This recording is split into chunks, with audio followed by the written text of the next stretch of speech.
ఇక చాలా రోజుల నుంచి చాలామంది మీడియా మిత్రులు అడుగుతా ఉన్నారు, ఏమైంది మల్లన్న, సస్పెన్షన్ ఆర్డర్ వచ్చింది, మీరు స్పందించరా, ఎప్పుడు స్పందిస్తారనేటువంటి మాట చాలామంది మిత్రులు, మా సోదరులు కూడా చాలామంది ఫోన్ చేసి అడగడం జరిగింది. క్లియర్గా స్పందించాలనే అనుకున్నా, అందరి సమక్షంలో స్పందించాలనుకున్నా. దానికోసమే ఇవాళ మీ అందరినీ ఇక్కడికి రమ్మని ఆహ్వానించడం జరిగింది. వచ్చి ఈ కార్యక్రమాన్ని కవర్ చేస్తున్నందుకు మరొకసారి ధన్యవాదాలు తెలియజేసుకుంటూనే, ఇక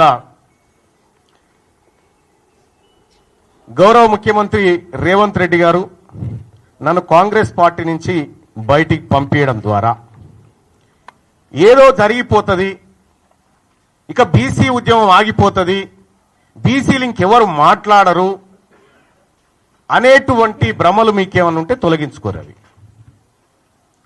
వెనకటి బీసీలం కాదు, మేమంతా ఆధునీకరించబడి ఆలోచన మెరుగుపరుచుకొని వచ్చిన మలిదశ బీసీ ఉద్యమకారులు మేమంతా ఇప్పుడు పుట్టుకొచ్చిన వాళ్ళం. లేటెస్ట్ న్యూస్ తెలుగు మరియు ఇంగ్లీష్ అప్డేట్స్ కోసం ఇప్పుడే క్యూన్యూస్ అఫీషియల్ యాప్ ని ప్లే స్టోర్ నుండి డౌన్లోడ్ చేసుకోండి. సరికొత్త సమాచారాల కోసం క్యూన్యూస్ వెబ్సైట్ ని ఫాలో అవ్వండి. ఛానల్లో ప్రాంతీయ, జాతీయ, అంతర్జాతీయ వార్తలు వీక్షించండి. లైక్ చేయండి.